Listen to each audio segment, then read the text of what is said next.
Hello friends, welcome back to my channel Dev শ্রাবণের রান্নাঘরে। আজকে রেসিপি একটি কেক। যা কেকটা ছিল একদম অতি সাধারণ সিম্পল কেক, কোনো চকলেট কেক না বা কোনো কিছু না, নর্মাল একটি কেক বানিয়েছি বিকালে টিফিনের জন্য। তো তোমরা দেখতে থাকো আমার কেকের রেসিপিটা। তো আমি কেক বানানোর জন্য 3 কাপ ময়দা নিয়েছি। তো ভিডিওটা ভালো লাগলে লাইক, শেয়ার, কমেন্ট করে জানাবে এবং চ্যানেলটাকে সাবস্ক্রাইব করে দেবে। তো আমি বেশি ঝামেলা করিনি। তো ময়দা নিয়েছি 3 কাপ।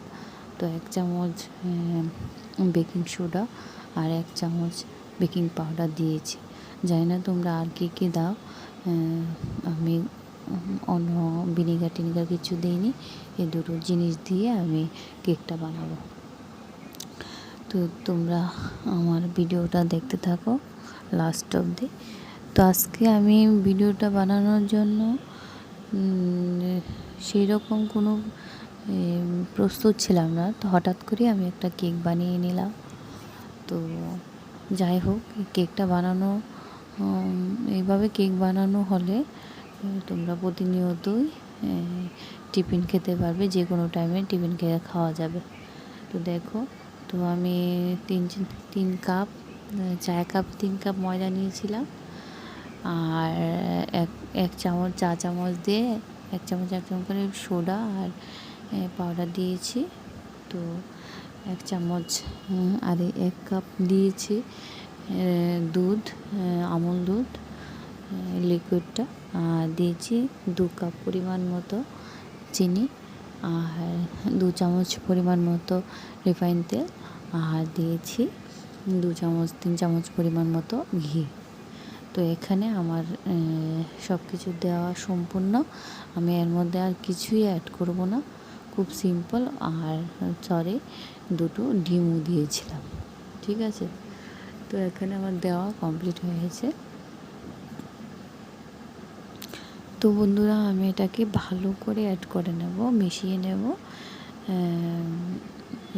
দেখো, আমি প্রথমে চামচ দিয়ে এগুলিকে অ্যাড করে নিয়েছি। তারপর একটা এর সাহায্যে আমি এটাকে ভালো করে মিশিয়ে নেব। তো বন্ধুরা, এটা গোলাটা তোমরা দেখতে পাবে।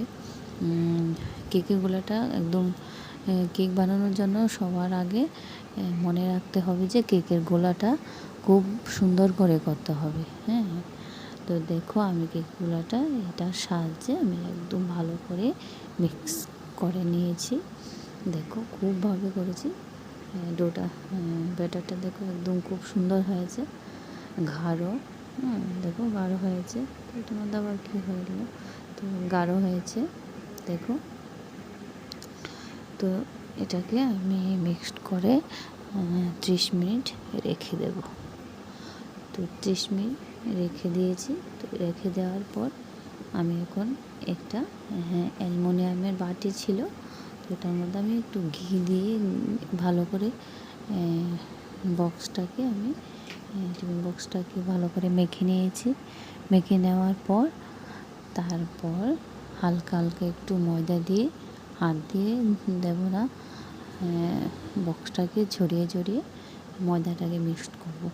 কারণ এটা সবাই জানে না, কারণ কেকটা যাতে হলে কেকটা অতি সহজে ছুটে আসে বক্সটা থেকে, আর কেকটা না পুড়ে যায়। তো দেখো, আমি ময়দাটাও মিক্সড করে নিয়েছি। আর ব্যাটারটা দেখো কী পরিমাণে গাঢ় হয়েছে। ঠিক এইরকমভাবে তোমরা গাঢ়টা করবে। তো কেকটা কিন্তু খুব এভাবে আমি সবগুলো ভালো করে বাসন থেকে বল থেকে কাচিয়ে নিয়ে দিয়ে একদম দিয়েছি। তো এটা বসানোর আগে এয়ার যাতে না করে, তো এটাকে আমি ভালো করে টাইট করে নিয়েছি। তো ভালো করে দিয়ে একদম সমান করে আমি ঝাঁকিয়ে সমান করে নিয়েছি। তো তোমরা দেখো আমি কী করে নিয়েছি।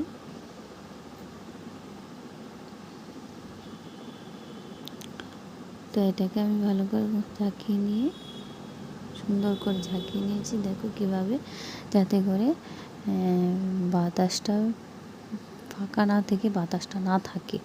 বাতাসটা থাকলে কি হয়, কেকটা ঠিক সুন্দর হবে না। তো আমি করেছি গ্যাসের চুলোয়।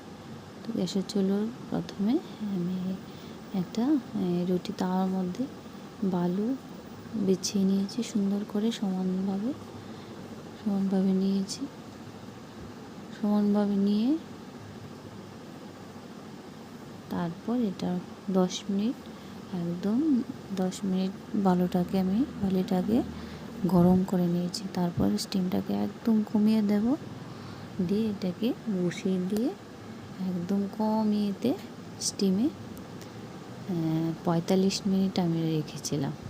ঠিক আছে, তো দেখো 45 মিনিট হয়ে গেছে। তারপরে আমার এটা ভালো করে হয়নি, তো আমি এর জন্য আর একটু বেশিক্ষণ রেখেছি। স্টিমটা একদমই কমিয়ে রেখেছিলাম আমি। তো দেখো খুব সুন্দরভাবে হয়ে গেল। তো আমার কেকটা নামিয়ে নিলাম। এখন তোমরা দেখো, আমি কেটে দেখাচ্ছি। দেখো, দেখতে পাচ্ছ কি কতটা ফুলেছে, একদম স্পঞ্জি হয়েছে। আমি তো দেখাতে পাচ্ছি না গরম। তো দেখো কি সুন্দর হয়েছে। ভিডিওটা দেখার জন্য অসংখ্য ধন্যবাদ।